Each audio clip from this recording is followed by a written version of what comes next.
جب نور کی بات ہوتی ہے تو رب کائنات اپنے محبوب کو نور بھی فرماتا ہے. پارہ نمبر 6 سورہ مائدہ آیت نمبر 15 میں ارشاد فرماتا ہے قد جاءکم من اللہ نور، تحقیق تمہاری جانب اللہ کی طرف سے ایک نور آیا. اور اس پر تمام مفسرین اکرام کا اجماع ہے کہ یہاں نور سے مراد نبی کریم صلی اللہ تعالی علیہ وسلم کی ذات اقدس ہے. اس پر کسی کا اختلاف نہیں، حتیٰ کہ آپ غیروں کی بھی تفاسیر دیکھیں گے تو اس میں آپ کو یہی ملے گا کہ یہاں نور سے مراد نبی پاک صلی اللہ تعالی علیہ وسلم کی ذات ہے. اور دوسری حیثیت بشر کی جو بات ہے، بشری حیثیت ہے، اس کو بھی قرآن نے واضح کیا. پارہ نمبر 16 سورہ کہف آیت نمبر 110 میں ارشاد فرمایا قل انما انا بشر مثلکم، اے میرے محبوب آپ فرما دیجئے کہ بے شک میں ظاہراً ظاہری صورت میں تمہاری طرح انسان ہوں. تو حیثیت یہاں بیان کی، اور اس پر ہمارے اہل سنت کا جو عقیدہ ہے وہ بھی وضاحت سے سن لیجئے آپ. ہمارے اس صدی کے سب سے بڑے امام جو اپنے صدی کے مجدد بھی ہے، محقق بھی ہے، مفکر بھی ہے، عالم بھی ہے، محدث بھی ہے، اللہ نے بہت ساری خوبیاں عطا فرمائی، اور اس دور کا ہم انہیں سب سے بڑا عالم جانتے ہیں، جس سے میری مراد حضور سیدنا امام اہل سنت اعلیٰ حضرت فاضل بریلوی رضی اللہ تعالیٰ عنہ. اعلیٰ حضرت فاضل بریلوی فتاوی رضویہ شریف میں واضح طور پہ فرماتے ہیں کہ جو نبی کی بشریت کا انکار کرے وہ کافر ہے. جو حضور کو بشر نہ مانے، انسان نہ مانے، وہ کون ہے؟ کافر ہے. اس لیے کہ قرآن نے حضور کی بشریت کا اظہار کیا ہے، ہم قرآن کی آیت کو تسلیم کرتے ہیں. اور فرماتے ہیں جو نبی کے نور ہونے کا انکار کرے وہ گمراہ اور بد مذہب ہے.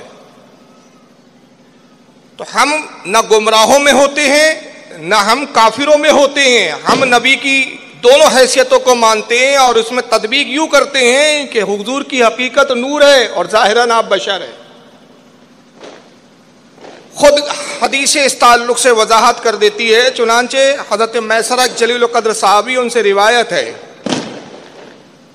حدیث کا متن یہ ہے کہ ان میسرۃ الفجری رضی اللہ تعالیٰ عنہ قال قلت یا رسول اللہ صلی اللہ علیہ وسلم متی کنت نبیا.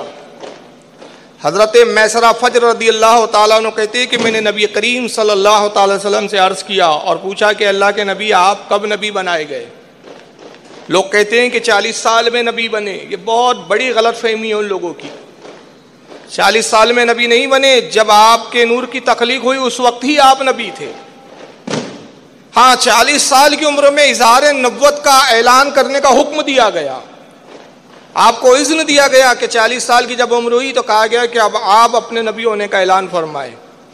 حضرت میسرہ کہتے ہیں کہ میں نے حضور سے پوچھا کنتا نبیا، اے اللہ کے نبی آپ کب نبی بنے؟ قالا کنتا نبیا آدم بین الروح والجسد. حضرت نبی کریم صلی اللہ علیہ وسلم نے ارشاد فرمایا میسرہ سن، میں اس وقت بھی نبی تھا جب آدم روح اور جسم کے درمیان میں تھے. آدم کے جسم پہ روح نہیں ڈالی گئی تھی، میں اس وقت بھی نبی تھا.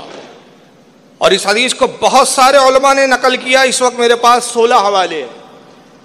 امام حاکم رحمۃ اللہ علیہ نے المستدرک میں نعرہ تکبیر، نعرہ رسالت، حضور مبلغ اسلام جناب غلام یاسین صاحب قبلہ،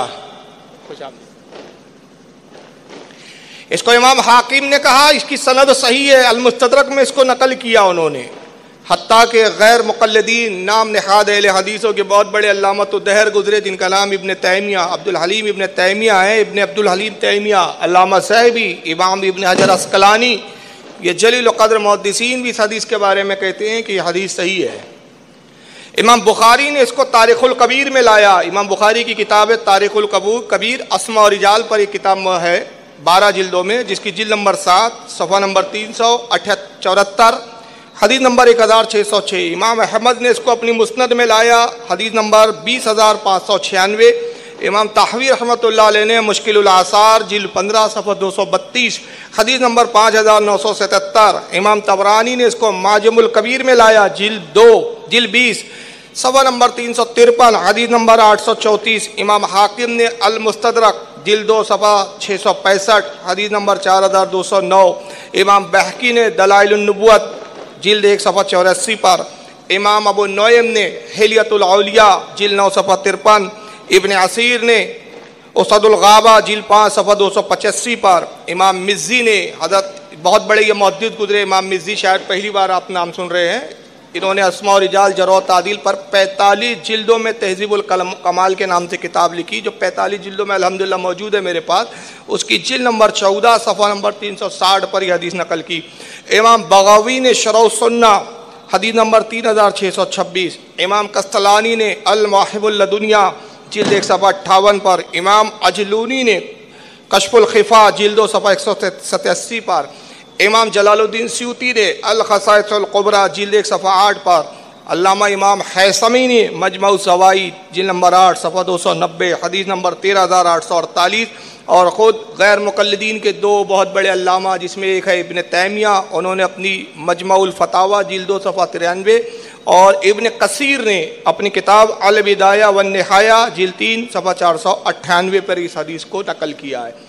تو یہ اتنے سارے محدثین نے نقل کی۔ اب تعجب کی بات ہے کہ سارے محدثین کا اس پر اتفاق ہے کہ نبی پاک کی ذات اس وقت موجود تھی، آپ بحیثیت نبی آپ کا نور موجود تھا جب آدم جسم اور روح کے درمیان میں تھے، اور ایک روایت میں آیا کہ پانی اور مٹی کے درمیان میں تھے۔ تو ابھی پانی اور مٹی کے مرحلوں کو حضرت آدم طے کر رہے تھے، نبی پاک صلی اللہ تعالی وسلم کی ذات موجود تھی، اور کس شکل میں تھی حضور کی ذات؟ نور کی شکل میں۔ یہاں تک کہ جب حضرت آدم کی تخلیق ہوئی تو رب تبارک و تعالیٰ نے روح کو حکم دیا کہ آدم کے جسم میں داخل ہو جا۔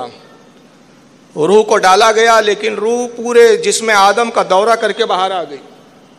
رب نے پھر دوبارہ ارشاد فرمایا کہ روح کو کہ داخل ہو جا۔ پھر روح داخل ہوئی جسم کے اندر، پھر دورہ کرتی تھی اور ناک کے نتھنے ناک کے سوراخ سے باہر آ جاتی تھی۔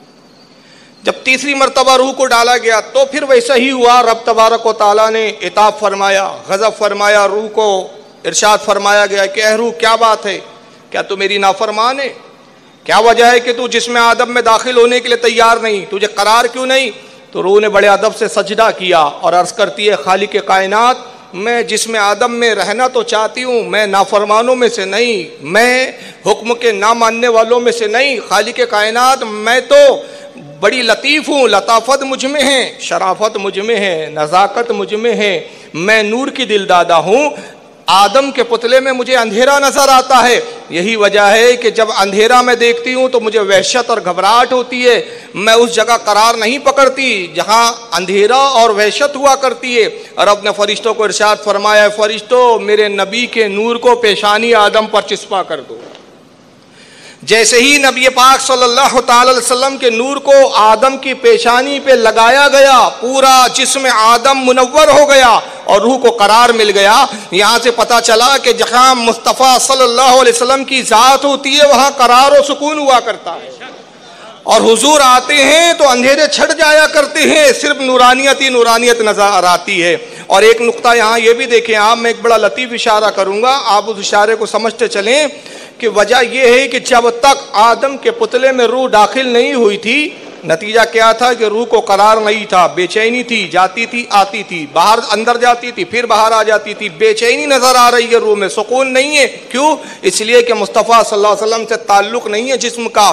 جب حضرت آدم کے جسم سے نبی کے نور کا تعلق ہوا تو روح کو قرار آ گیا، تو پتہ چلا کہ جہاں مصطفیٰ ہوتے ہیں وہاں قرار ہوتا ہے، جہاں نبی کی ذات نہ ہو وہاں بے چینی ہوتی ہے۔ تو الحمدللہ اہل سنت و جماعت میں نبی کی محبت بھی ہے، با نفس نفیس خود نبی پاک کی ذات ہے، اس لیے ہمیں اتنا سکون و قرار ہے کہ ہم نبی پر اتنا اعتماد کرتے ہیں کہ اعلیٰ حضرت کی زبان میں ہم یہ کہتے رہتے ہیں، تجھ سے اور جنت سے کیا مطلب، وہاں بھی دور ہو ہم رسول اللہ کے، جنت رسول اللہ کی۔ اور جن جماعتوں میں نبی نظر نہیں آتے، جن جماعتوں میں نبی کی محبت نہیں ہے، ہم نے دیکھا ہے کہ وہ روح بے قرار ہوتی ہے، کبھی 40 دن بھٹکتی ہے، کبھی 30 دن بھٹکتی ہے، کبھی 45 دن بھٹکتی ہے۔ آپ شاید اشارے کو سمجھے نہیں ہے۔ تو جب بھٹکتے ہوئے کسی کو دیکھ لو تو سمجھ لو کہ یہاں نبی کے نور کی نورانیت نہیں ہے، لیکن اہل سنت و جماعت میں نبی کی نورانیت ہے۔ تو بہرحال حضور کی تخلیق جو ہے وہ نور سے ہے، اور اس وقت آپ نبی تھے جس وقت آدم کی تخلیق بھی نہیں ہوئی تھی، اور پھر اسی نور سے پوری کائنات کی تخلیق ہوئی، سرکار کے نور ہی سے پوری کائنات کی تخلیق ہوئی۔ چنانچہ یہ اس تعلق سے ایک بڑی معتبر اور مستند میں حدیث پیش کر رہا ہوں جو امام عبدالرزاق نے اپنی المصنف میں نقل کی ہے. اور امام عبدالرزاق کون ہے اس پر ہم آگے گفتگو کریں گے. امام عبدالرزاق اپنی سند بیان کرتے ہیں اور کہتے ہیں ان جابر بن عبداللہ رضی اللہ عنہ قال قلت یا رسول اللہ صلی اللہ علیہ وسلم بابی انت و امی.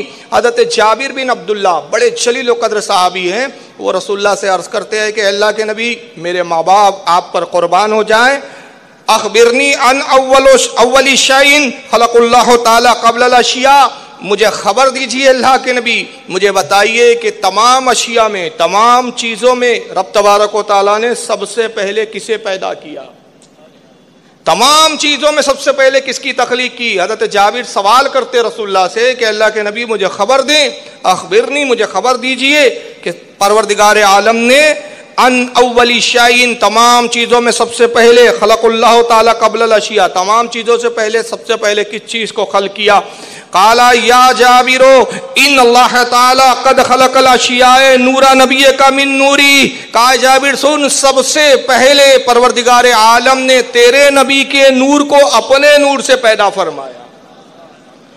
لیکن یہاں پر ایک مسئلے کی وضاحت ضروری ہے. بہت سارے پھر یہ الزام لگاتے کہ کیا تم نبی کو اللہ کا نور سمجھتے ہو, تو اللہ کے نور کا جز مانتے ہو, ٹکڑا مانتے ہو, حصہ مانتے ہو؟ کیا اللہ کا نور ٹوٹا اور اس سے نبی بنے؟ معاذ اللہ استغفر اللہ. جی نہیں. یاد رکھیے یہاں یہ حدیث کے یہ الفاظ متشابہ ہے, اس کے معنی اللہ رسول کے سوا اور کوئی بہتر نہیں جانتا. لیکن ہمارے علماء نے وضاحت کی, اعلیٰ حضرت سے لے کر آپ پچھلے تمام علماء کو دیکھتے جائیں, اعلیٰ حضرت نے خود اس کو اپنے رسالے میں بیان کیا. علامہ زرقانی رحمۃ اللہ علیہ نے شرح المحیم میں اس کو واضح کیا. حضرت امام قسطلانی نے المحب الدنیا میں, امام عبد الرحمن ابن جوزی نے الوفا میں, متعدد علماء کی ایک فہرست ہے, میں جن کے نام لوں بڑا وقت کم ہو جائے گا. یہ تمام محدثین کہتے ہیں کہ یہاں جو حضور نے کہا کہ اللہ نے اپنے نور سے میرے نور کو بنایا, اس سے ہماری مراد یہ نہیں ہے کہ اللہ کے نور کا حصہ ٹوٹا, جدا ہوا, بلکہ صاحب علماء فرماتے کہ جو یہ عقیدہ رکھتا ہے کہ اللہ کے نور کا حصہ ٹوٹ کر الگ ہوا, حضور اللہ کے نور کا جز ہے, تو فرماتے کہ وہ شخص کافر ہے. اس لیے کہ رب تبارک و تعالی مادہ نہیں ہے کہ اس کا کوئی حصہ ٹوٹے, اس کے ذات میں, اس کے صفات میں کوئی نقص اور کوئی کمی واقع ہو جائے. بلکہ اس سے مراد کیا ہے؟ تو فرماتے ہیں کہ مراد یہ ہے کہ جیسے حضرت آدم کے بارے میں بھی قرآن میں اللہ نے فرمایا کہ ہم نے اپنی جانب سے اپنی روح آدم میں ڈالی. اپنی روح ڈالی تو اللہ کی روح نہیں ہے کہ نکلی اور آدم میں چلے گئی, مطلب اپنی قدرت کاملہ سے آدم میں روح ڈالی. تو بس یہاں وہی ویسی ہی مراد ہے کہ اللہ رب العزت نے سب سے پہلے اپنی قدرت کاملہ سے, بغیر کسی مثال کے, بغیر کسی تمثیل کے, بغیر کسی سابقہ مادے کے, محض اپنی قدرت کاملہ سے اپنے نبی کے نور کو وجود بخشا. جیسے مٹی سے انسان کا وجود ہوا, لیکن مٹی کو اور کسی شے سے وجود نہیں دیا گیا, اللہ نے اپنی قدرت سے مٹی کو پیدا کیا. اب کیسے پیدا کیا, کیا کیا, ہم یہ اس بحث میں نہیں پڑھتے, یہ پروردگار عالم خود بہتر جانتا ہے. پھر حدیث کے الفاظ آگے بڑھتے ہیں کہ آقا فرماتی فجعل ذلک النور یدور بالقدرت حیث شاء اللہ تعالی.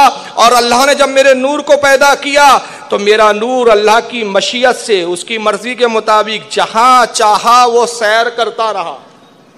ابھی کائنات کی کوئی تخلیق ہوئی نہیں ہے, زمین کا وجود نہیں ہے, آسمان کا وجود نہیں ہے, چاند سورج ستارے کچھ نہیں ہے. سب سے پہلے جس چیز کی تخلیق ہوئی وہ خود نبی کا نور ہے. مگر آقا فرما رہے میرا نور سیر کرتا رہا. تو کہاں کرتا رہا؟ یقیناً یہ قرب خاص خداوندی میں نور سیر کرتا رہا. یہ قرب خاص خداوندی میں تھا, اس لیے کہ کوئی جگہ ہی نہیں تھی جہاں نبی کے نور کو رکھا جائے. اور پھر آگے خود حضور واضح فرماتے وَلَمْ يَكُنْ فِي ذَلِكَ الْوَقْتِ لَوْحٌ وَلَا قَلَمٌ وَلَا جَنَّةٌ وَلَا نَارٌ وَلَا مَلَكٌ وَلَا سَمَاءٌ. کہا کہ جس وقت میرا نور یہ سیر کرتا تھا تو اس وقت نہ لوح تھا, نہ قلم تھا, نہ جنت تھی, نہ دوزخ تھی, نہ فرشتے تھے, نہ ہی آسمان تھے. ولا عرض ولا شمس ولا قمر, اور نہ اس وقت زمین کی تخلیق کی گئی, نہ اس وقت سورج تھا, نہ اس وقت چاند تھا, ولا جنیون ولا انسیون, نہ اس وقت جنات تھے نہ انسان تھے. غرض کے کسی شے کی, کسی چیز کی تخلیق ہوئی نہیں تھی, رب کی ذات تھی اور رب نے اپنی قدرت کاملہ سے میرے نور کو تخلیق دی. فلما اراد اللہ تعالی ان یخلق الخلق قسم ذلك النور اربعۃ اجزاء. اللہ کے نبی فرماتے پھر رب نے جب ارادہ فرمایا، رب نے ارادہ کیا کہ میں کائنات کی تخلیق کیوں کروں، تو میرے نور کے 4 حصے کیے، میرے نور کو 4 قسموں میں 4 حصوں میں تقسیم کر دیا. فخلق من الاجزاء الاول القلم، اور پہلے حصے سے پروردگار عالم نے قلم کو خلق فرمایا. قلم کیا ہے؟ اللہ رب العزت نے قلم کو حکم دیا. جامع ترمذی کی حدیث میں آتا ہے کہ لکھ. عرض کیا خالق کائنات کیا لکھو؟ فرمایا جو کچھ ہو چکا وہ بھی لکھ، اور جو ہونے والا ہے وہ بھی لکھ. تو جو کچھ ہو چکا وہ بھی قلم نے لکھ دیا، جو ہونے والا ہے وہ بھی لکھ دیا. تو نبی کے نور کے بعد سب سے پہلے جس چیز کو پیدا کیا گیا وہ قلم تھا. پھر آگے آقا فرماتے وَمِنَ الثَّانِيِ اللَّحْوَ وَمِنَ الثَّالِثِ الْعَرْشِ، اور پھر دوسرے نور کے حصے سے لوح کو پیدا کیا، اور تیسرے حصے سے عرش کو بنایا. میرے نور کے 4 حصے ہوئے. آقا کہتے پہلے سے قلم بنا، دوسرے سے کیا بنا؟ لوح. لوح ہے جس پر ساری چیزیں لکھ دی گئی، حتیٰ کہ قرآن عظیم بھی لوح محفوظ پر لکھا ہوا ہے، تقدیریں بھی لوح محفوظ پر لکھی ہوئی. آپ کی میری سب کی تقدیریں لوح محفوظ پر لکھ دی گئی ہے. جو پیدا ہونے والے وہ بھی لکھ دیا گیا ہے، کب کس کا انتقال ہوگا وہ بھی لکھ دیا گیا ہے، قیامت کب آئیں گی وہ بھی لکھ دیا گیا ہے، کون جنت میں جائے گا کون دوزخ میں جائے گا یہ بھی لکھ دیا گیا ہے. ساری چیزیں لوح پر لکھ دی گئی ہے. آقا فرماتے میرے نور کے 4 حصے ہوئے، پہلے سے قلم، دوسرے سے لوح، اور تیسرے سے عرش. اب ایک نور کا حصہ بچا ہوا ہے. 3 چیزیں بنی، 3 حصوں سے 4 حصے ہوئے تھے، اب ایک بچا. پھر آگے فرماتے ثم قسم الجزء الرابع 4 اجزاء، اور کا جو 4تھا حصہ تھا اس کے پھر 4 حصے فرمائے. اس ایک حصے کے جو 4تھا بچ گیا تھا اس کے پھر 4 حصے ہوئے. فخلق من الاول حمالۃ العرش، تو اس میں سے ایک حصے سے عرش کو تھامنے والے فرشتے پیدا کیے، عرش کو اٹھانے والے 4 مخصوص خاص اولو العزم فرشتے پیدا کیے. وَمِنَ الثَّانِيِ الْكُرْسِيَّ، اور دوسرے نور کے تو حصے سے پھر کرسی کو پیدا کیا. یہ وہی کرسی ہے جس کا ذکر آیت الکرسی کے اندر آیا ہے. اور یہ کتنی بڑی ہے؟ آقا فرماتے کہ پوری تمہاری دنیا، پوری کائنات جنت کے سامنے ایسے جیسے ایک بڑے میدان میں کوئی انگوٹھی پڑی ہوئی ہو. یہ ہماری زمین، آسمان، چاند، سورج سب ایک جگہ ہو جائے تو جنت کتنی بڑی ہے؟ جیسے ایک میدان میں انگوٹھی ہو. اور جنت کے مقابلے میں کرسی اتنی بڑی ہے کہ کرسی اتنی بڑی ہے کہ جنت اس کے سامنے ایک انگوٹھی کے برابر دکھتی ہے. تو کرسی کو اللہ نے پیدا کیا، اور یہ سب نبی کے نور سے تخلیق ہو رہی ہے، سب نبی کے نور سے پیدا ہو رہے ہیں. وَمِنَ الثَّالِثِ بَاقِي الْمَلَائِكَةِ، اور پھر دوسرے سے کرسی پیدا کی، اور تیسرے سے کیا پیدا کیا؟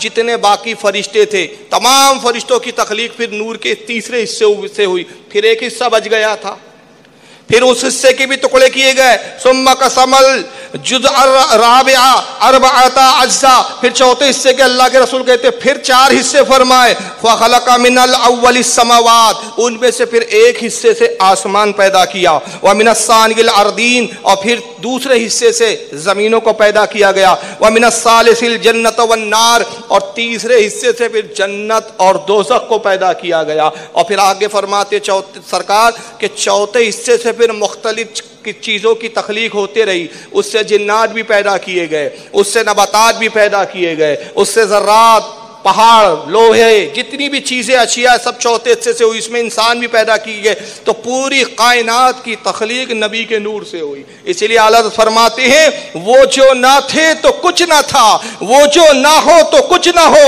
جان ہے وہ جہان کی، جان ہے تو جہان ہے. پوری کائنات کی جان ہے تو مصطفیٰ صلی اللہ علیہ وسلم ہے. اب یہاں پر ایک تھوڑی سی علمی گفتگو سنیں. میں نے ابتدا میں کہا تھا کہ اس کو کس نے لکھا اس حدیث کو؟ امام عبدالرزاق نے.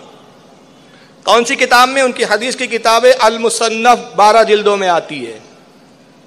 لیکن آپ کو بڑا تعجب ہوگا کہ امام عبدالرزاق نے جب یہ حدیث کی کتاب لکھی تو سب سے پہلا باب جو انہوں نے قائم کیا تھا، یہ امام عبدالرزاق کون ہے؟ یہ امام بخاری کے دادا استاد ہے، امام مسلم کے دادا استاد ہے، امام احمد ابن حنبل کے استاد ہے.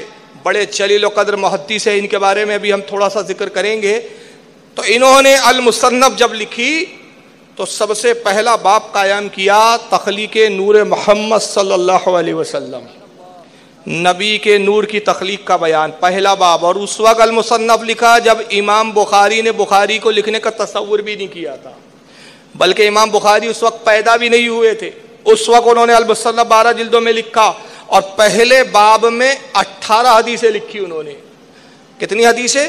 18 حدیثیں، اور اتنی جید سند کے ساتھ یہ حدیثیں 18 کی 18 آئی کہ اس کی سند کا انکار نہیں کر سکتے، اس حدیث پر کوئی جرح نہیں ہو سکتی۔ وجہ یہ ہے کہ اس کی سند کیا ہے؟ عبدالرزاق کہتے ہیں کہ میں نے یہ حدیث حضرت معمر سے سنی، حضرت معمر کہتے ہیں میں نے یہ حدیث ابن المقندر سے سنی، اور ابن المقندر کہتے ہیں میں نے عبداللہ ابن جابر سے سنا۔ یعنی صحابی اور ان کے درمیان میں صرف 2 واسطے ہیں، تابعی، تبع تابعی، صحابی۔ اب ان میں سے کوئی بھی ایسا نہیں ہے کہ جو ثقات سے گرا ہوا ہو، یعنی ضعیف راوی ہو۔ تو وہابڑوں نے کیا کیا، دیکھا کہ صاحب یہ تو ہمارے عقیدے کے خلاف ہے، ہم تو نبی کو نور مانتے نہیں، اس وقت تک ہمارا کھانا ہضم نہیں ہوتا جب تک ہم نبی کو اپنی طرح بشر نہ کہے۔ اب یہ 18 حدیثیں، ایک حدیث ہو تو ہم کچھ بولے، 2 ہو تو کچھ بولے، 3 ہو تو کچھ بولے، لکھ بھی دی تو 18 حدیثیں الگ الگ سندوں کے ساتھ، اور سب سندوں میں صرف 2 راوی، اور پھر کس پر ہم جرا کریں؟ اس میں ایک تبع تابعی ہے، ایک تابعی ہے، اور تیسرا جو ہے وہ صحابی ہے۔ نہ صحابی کے خلاف بول سکتے ہیں، نہ تابعی نہ تبع تابعی، تو کرے تو کیا کریں؟ تو وہابیوں نے بڑی چالاکی کی، آج سے صرف 60 سال پہلے اس کے بعد جو المصنف کے نسخے چھاپنے شروع کیے، سنی تو بیچارے چھاپتے ہی نہیں ہیں، سنیوں کو تو فرصت ہی نہیں ہے، جب انہوں نے چھاپے تو یہ پورا باب ہی اڑا دیا، 18 حدیثوں کا باب غائب کر دیا۔ اب آج جو المصنف آپ ملتی ہے وہ 18 حدیثیں اس میں نہیں ہے، میرے پاس بھی ایک نیا ایڈیشن ہے، اس میں 18 تو چھوڑیے پورا باب ہی غائب ہے۔ لیکن بڑا اللہ کا فضل و کرم ہوا کہ دیکھیے چور کہاں پکڑا جاتا ہے، 2 جگہ پکڑا گیا۔ المصنف کی سند سے بڑے بڑے ائمہ نے اس حدیث کو لکھا تھا، بڑے بڑے اماموں نے۔ تو ہمارے اہل سنت کے علماء نے ان کو پھٹکارا، اور جب مصر اور ترکی میں اس موضوع پر گفتگو ہوئی، نبی کے نور ہونے پر مناظرے چھڑے، جب یہ کتاب پیش کی گئی تو وہابیوں نے وہ نسخے لائے جس میں حدیثیں نہیں تھی۔ انہوں نے کہا دیکھو صاحب بریلیو، تم جو حدیث لا رہے ہو نا المصنف کی جو دکھاتے ہو، یہ تو المصنف میں موجود ہی نہیں ہے۔ کہا دلیل کیا؟ کہا دیکھیے یہ سعودیہ سے چھپا ہے ہمارے پاس۔ انہوں نے تو یہ بنا رکھا ہے کہ سعودیہ میں سے جو بھی انڈے میں سے نکلے گا چوزا ہی نکلے گا، لیکن لوگ بھول جاتے ہیں کہ بھائی سعودیہ کوئی ہمارے لیے معیار نہیں ہے، معیار ہمارے لیے قرآن و حدیث ہے، سعودیہ نہیں ہے۔ سعودیہ میں تو ابو جہل بھی پیدا ہوا تھا نا، ابو لہب بھی پیدا ہوا تھا، عتبہ اور شیبہ بھی سعودیہ میں پیدا ہوئے تھے۔ سورہ منافقون سعودیہ میں ہی نازل ہوئی تھی، سورہ کافرون بھی سعودیہ میں نازل ہوئی تھی۔ تو جب نبی کے زمانے میں کافر بھی تھے، منافق بھی تھے، تو آج کے زمانے میں نہیں ہو سکتے؟ تو یہ کون سا پیمانہ ہے کہ سعودیہ میں سے جو ہوگا سب صحیح ہوگا؟ یہ پیمانہ نہیں ہو سکتا۔ نتیجہ یہ ہوا کہ جب انہوں نے کہا دیکھیے ہم نے سعودیہ سے جو چھپا ہے اس میں یہ باب ہی نہیں ہے، تو ہمارے علماء نے مصر، بیروت، ترکیوں کے نسخے حاصل کیے، قدیم نسخے، اور اس کے بعد ان کی قسمت ایسی خراب تھی کہ سعودیہ کے ہی ایک بہت بڑے عالم تھے 60-70 سال پرانے، جب انہوں نے دیکھا کہ یہ وہابی حدیث سے یہ حدیثوں کو گول کر رہے ہیں تو انہوں نے 18 حدیثوں کو ایک کتاب میں جمع کر دیا۔ انہی 18 حدیثوں کو ایک کتاب میں جمع کیا اور اس کا مقدمہ لکھا، اس پہ پورا ایک مضمون تحریر کیا، اور ان کو پھٹکار لگائی کہ بدبختو یہ کون سا اسلام ہے کہ جو حدیث تمہارے خلاف جا رہی ہے تم اس کو اپنی کتاب سے نکال دے رہے۔ اور اس کتاب کا انہوں نے نام رکھا المصنف الجزء المفقود، یعنی المصنف کا وہ گم شدہ جز حصہ جو 18 ان حدیثوں پر ہے جو نور ہونے پر دلالت کرتی ہے، اور وہ ساری کی ساری 18 حدیثیں انہوں نے اس کے اندر جمع کر دی۔ الحمدللہ آج وہ نسخہ ہمارے پاس موجود ہے، دیکھنا ہو تو میرے گھر آئیے گا، میں دکھا دوں گا۔ تو یہ 18، اور پھر اس کی سند پر گفتگو کی کہ اس کی سند اتنی اعلیٰ اور جید قسم کی ہے کہ اس پہ آپ اعتراض کر ہی نہیں سکتے، اس لیے کہ امام عبدالرزاق وہ ہے کہ جن کا نام ابو بکر بن حمام بن نافع یمن کے رہنے والے ہیں، ان کی ولادت 136 ہجری میں ہوئی۔ دیکھیے رسول اللہ سے کتنے قریب کا دور ہے، 136 ہجری میں یہ پیدا ہوئے، 211 ہجری میں ان کا انتقال ہوا، اور ان کے استاد جن سے انہوں نے پڑھا اس میں امام اوزاعی، حضرت امام ابو سفیان، حضرت امام مالک سے پڑھا، اور ان کے استاد ہے ان کے شاگرد امام احمد ابن حنبل، اور بھی ان کے شاگرد ہیں، لیکن امام احمد ابن حنبل کی ایک ذات اتنی مضبوط ہے کہ بس ان کے لیے اتنا ہی کافی ان کی فضیلت کے لیے کہ امام احمد ابن حنبل جیسا وقت کا محدث ان کا شاگرد ہے۔ امام بخاری، امام مسلم کے یہ دادا استاد ہے، اور خود امام احمد ابن حنبل ان کے بارے میں کیا کہتے ہیں؟ امام ابن حجر عسقلانی تہذیب التہذیب جلد نمبر 6 صفحہ نمبر 311 پر، یہ اسماء و رجال جرح و تعدیل کی کتاب ہے، اس پر کہتے ہیں قال الامام احمد ابن صالح المصری، کہتے ہیں کہ امام احمد بن صالح المصری کہتے ہیں، وہ فرماتے ہیں قلت لاحمد ابن حنبل، میں نے امام احمد ابن حنبل سے پوچھا، یہ امام احمد ابن حنبل کے شاگرد ہیں، کہتے ہیں میں نے امام احمد ابن حنبل سے سوال کیا رأیت احد احسن حدیثا من عبد الرزاق، کیا آپ نے حدیث کے معاملے میں محدثین کی جماعت میں عبد الرزاق سے بڑا کوئی محدث دیکھا ہے؟ کیا آپ کے استادوں میں ان سے بھی بڑا کوئی استاد گزرا ہے؟ قال لا، امام احمد نے فرمایا نہیں، ان سے بڑا میرا کوئی استاد رہا نہیں اور ان سے بڑا میں نے کوئی محدث دیکھا ہی نہیں۔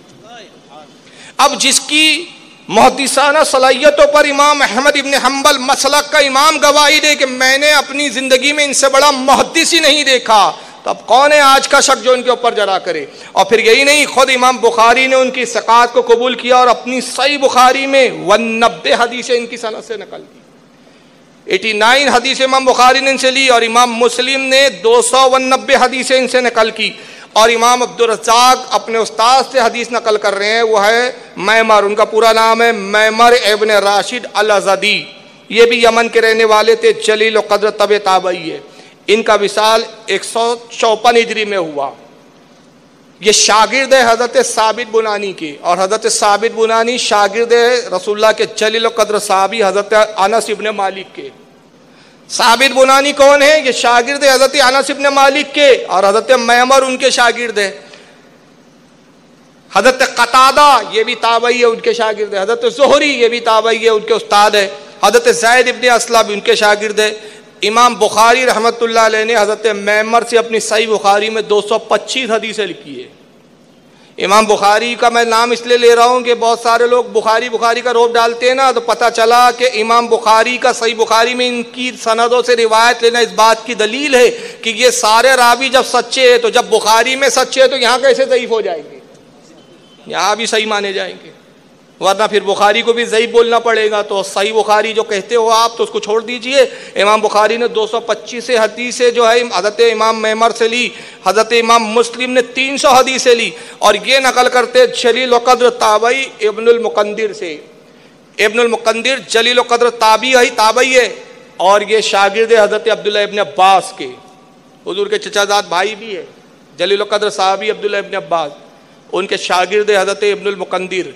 حضرت ام المومنین عائشہ صدیقہ ان کی استاد ہے، حضرت عبداللہ ابن عمر ان کے استاد ہے، حضرت جابر بن عبداللہ ان کے استاد ہے، حضرت ابو ہریرہ ان کے استاد ہے، اور ان کے شاگرد حضرت امام زہری، امام اوزائی، امام سفیان ثوری، امام ہشام بن عروہ، امام یحییٰ بن سعید، اور 2 نام سن لیجئے، اور یہ 2 نام سے اندازہ لگائیے کہ جن کے شاگرد ایسی شخصیتیں ہو فن حدیث میں ان کا مقام کیا ہوگا۔ آخری 2 نام ہیں امام اعظم ابو حنیفہ اور امام مالک، یہ بھی ان کے شاگرد ہیں۔ آپ نے دیکھا کتنی جیت سند ہے اس کی، اور امام بخاری نے ان سے 30 حدیثیں لی ان کی سند سے، اور امام مسلم نے 122 حدیثیں لی۔ تو اب اس حدیث کے 18 حدیثوں کو آپ اس سند کی گول بھی اگر کر دیتے ہیں تو تب بھی کام نہیں چلتا۔ وجہ کیا ہے کہ پھر اسی سند سے جو مصنف کا جو سائن اس کا بڑے بڑے محدثین تک پہنچا، تو ان میں کیسے کیسے لوگوں نے اس حدیث کو نقل کیا۔ امام عبد الرزاق کا ایک حوالہ سن چکے آپ، امام ابن جریر طبری رحمۃ اللہ علیہ، انہوں نے اپنی تفسیر کبیر میں اسی سند سے یہ حدیث کو لیا۔ حضرت امام بہقی رحمۃ اللہ علیہ نے دلائل النبوت میں اسی حدیث کو نقل کیا۔ خود سرکار غوث اعظم رضی اللہ تعالیٰ عنہ، سرکار غوث پاک بھی لکھ رہے ہیں اس حدیث کو۔ سرکار غوث پاک نے اپنی کتاب سر الاسرار صفحہ نمبر 6 پر اس کو نقل کیا۔ علامہ عبد الرحمن ابن جوزی نے اپنی کتاب المیلاد النبی صفحہ 39 پر، امام قسطلانی نے المواہب اللدنیہ جلد 1 صفحہ 71 پر، ملا علی قاری نے مرقات شرح مشکات جلد 1 صفحہ 140 پر، امام ابن حجر الحیتمی المکی الشافعی رحمۃ اللہ علیہ نے فتاوی حدیثیہ صفحہ نمبر 247 پر، امام شہاب الدین خفاجی نے اپنی کتاب نسیم الریاض جلد 2 صفحہ 44 پر، حضرت امام محمد المہدی الفاسی نے المطالع المسرات صفحہ نمبر 210 پر، حضرت علامہ دیار بکری رحمۃ اللہ علیہ نے تاریخ الخمیس کے اندر جلد 1 صفحہ 20 پر، علامہ زرقانی نے شرح المواہب جلد 1 صفحہ 90 پر، حضرت امام معین الدین کاشفی الشافعی رحمۃ اللہ علیہ نے معارج النبوت جلد 1 صفحہ 187 پر، امام اجلونی نے کشف الخفا جلد 1 صفحہ 311 حدیث نمبر 827 پر، امام برہان الدین حلبی نے سیرت الحلبیہ جلد 1 صفحہ 50 پر، حضرت شاہ عبدالحق محدث دہلوی نے اپنی کتاب مدارج النبوت جلد 1 صفحہ 76 پر، حضرت امام عبدالغنی نابلسی رحمۃ اللہ علیہ نے الحدیق الندیہ شرح طریق محمدیہ جلد 2 صفحہ 275 پر، حضرت علامہ امام اسماعیل حقی رحمۃ اللہ علیہ نے اپنی تفسیر قرآن تفسیر روح البیان جلد 2 صفحہ 239 پر، حضرت امام علامہ آلوسی رحمۃ اللہ علیہ اپنی تفسیر کی کتاب تفسیر قرآن تفسیر روح المعانی جلد 17 صفحہ 105 پر، شاہ ولی اللہ محدث دہلوی اپنی کتاب التفہیمات الالہیہ صفحہ 15 پر، حضرت علامہ اسماعیل نبہانی اپنی کتاب انوار محمدیہ صفحہ 13 پر، اور خود دیوبندیوں کے بہت بڑے علامہ مولوی اشرف علی تھانوی صاحب نے بھی اپنی کتاب نشر الطیب صفحہ 13 پر لکھا۔ میں نے یہاں پر 22 حوالے آپ کے سامنے پیش کیے، حالانکہ 45 حوالے ہیں، 22 کافی ہے۔